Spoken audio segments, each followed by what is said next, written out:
দিন দিন এত ঘটনা ঘটার পরেও এখনও মেডিকেল ব্যবস্থার উন্নতি হলো না। মেদিনীপুর সদর হসপিটালে সঠিকভাবে চিকিৎসা হওয়ার না কারণে এক ব্যক্তির প্রাণ হারালো। তাই রোগীর পরিবার হসপিটালে প্রতিবাদে সরব হলেন। বিস্তারিত রিপোর্টে দেখুন। আমাদের বটতলা নিবাসী যে ছিল ঠিক আমাদের মেদিনীপুর হাসপাতালে ঠিক সন্ধ্যা 4:30 থেকে 5টার মধ্যে ভর্তি হয়। তার শ্বাসকষ্ট হয়, যে কারণে মাথা ঘুরে পড়ে যায়। তারপরে তাকে হাসপাতালে ভর্তি করা হয়।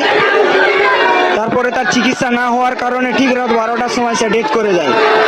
এটার জন্য দায়ী আমাদের হাসপাতালের যে ডাক্তার, তাদের যেন কঠিন শাস্তি হয়, এটাই আমরা চাই। সে ডাক্তারের আমরা অবদান এখানে দেখাবো। তাদের নাম কি, তারা কে ছিল এখানে ইনচার্জ।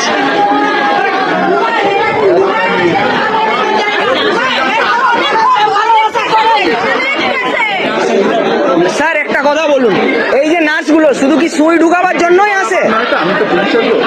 আচ্ছা, ওকে। এই নার্সগুলো কি শুধু সুই ঢুকাবার জন্য আসে?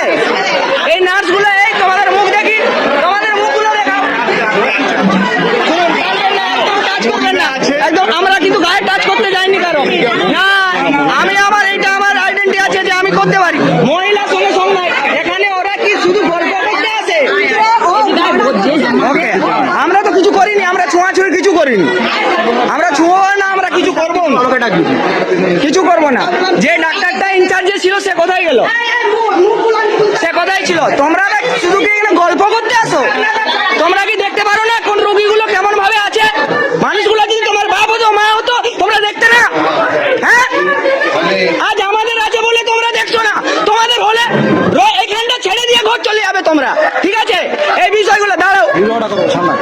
তো এই জিনিসগুলো না, মাস্কগুলো খুলো, মাস্কগুলো খুলো, এই মাস্কগুলো খুলো, মুখে মাস্ক পরিনি, এখানে মাস্ক খুলো, এই মাস্ক খুলো, মুখটা খুলো, মাস্কটা খুলো, মাস্ক খুলো, এই মাস্কটা খুলো, মাস্কটা খুলো, এই মাস্ক খুলো।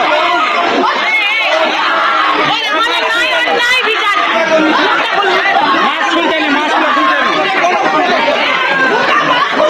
মাস্কগুলো।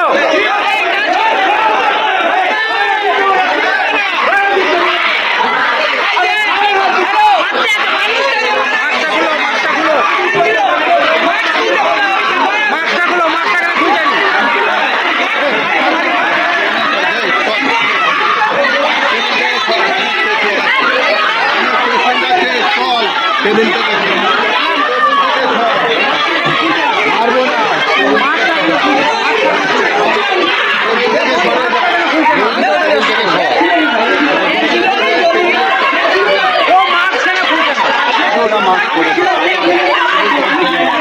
থেকে সরে